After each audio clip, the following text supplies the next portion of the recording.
Mon nom est Cédric Donc. Je suis le fondateur de Virtuologie. Oui, Virtuologie a été créée en 2012, donc ça fait 10 ans. oui, Et la vision était de créer un groupe de sociétés spécialisées en marketing digital. Chaque type de compétences en marketing digital est très pointu. d'accord.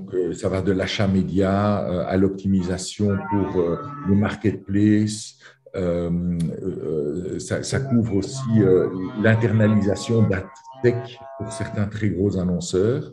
Et comme D'accord. chacun de ces métiers était spécialisé, eh bien, on a décidé de construire un groupe autour de ça. Le groupe s'occupe de toute la partie back-office, c'est-à-dire la finance, tout le juridique, le social, etc. Et les sociétés du groupe s'occupent de toute la partie métier, c'est-à-dire s'occuper des clients et des collaborateurs.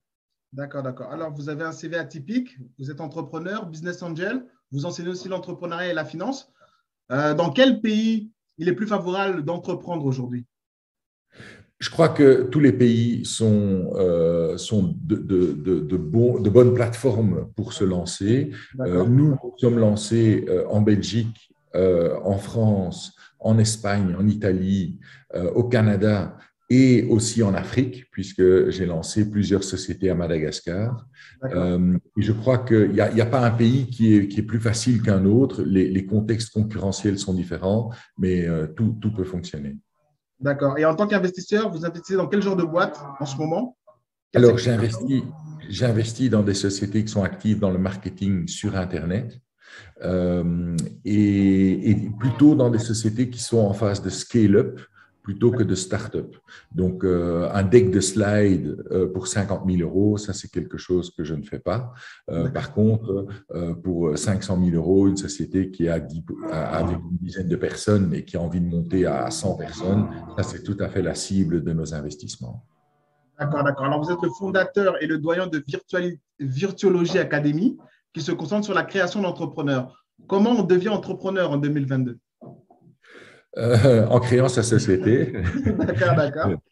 Et Je encore. crois que je crois que le meilleur moyen, c'est d'identifier ce qu'on appelle en anglais un customer pain, c'est-à-dire une difficulté qui existe auprès d'un public cible de consommateurs et de trouver une solution. La chose auquel je ne crois pas, c'est les gens qui disent oui, mais on va faire ça parce qu'il n'y a personne d'autre qui le fait. D'accord. Euh, Quand quelqu'un me dit ça, j'ai tous mes systèmes d'alarme qui se mettent en route. Par OK. contre, quand quelqu'un me dit, voilà, il y a des sociétés qui règlent ce problème, mais j'ai trouvé une façon de le régler mieux, moins cher, de manière plus efficace, alors à ce moment-là, ça commence à m'intéresser. D'accord, d'accord. Alors, comment voyez-vous le développement de l'entrepreneuriat dans les années à venir? Mais je crois, et le Covid a joué un rôle important, mais même avant le Covid, c'était le cas. Travailler dans une grande entreprise de manière très structurée, très hiérarchisée, c'est quelque chose qui n'a plus un énorme attrait D'accord. pour la génération plus jeune. Et donc, souvent, ils préfèrent prendre leur destin en main, parfois par le télétravail. Et puis, quand ce destin a un peu de succès, ben, ils se mettent à 2, 3, 4, 5. Et puis finalement, ils en font une entreprise. Donc, je crois que le moment est assez propice, surtout qu'on est dans le secteur des services et où le Oui, capital de démarrage est très peu important. d'accord. Voilà, je crois que c'est le bon moment de se lancer et il y a beaucoup d'entrepreneurs qui se sont, d'entreprises qui ont été créées et qui vont être créées dans les années qui viennent. Tant mieux.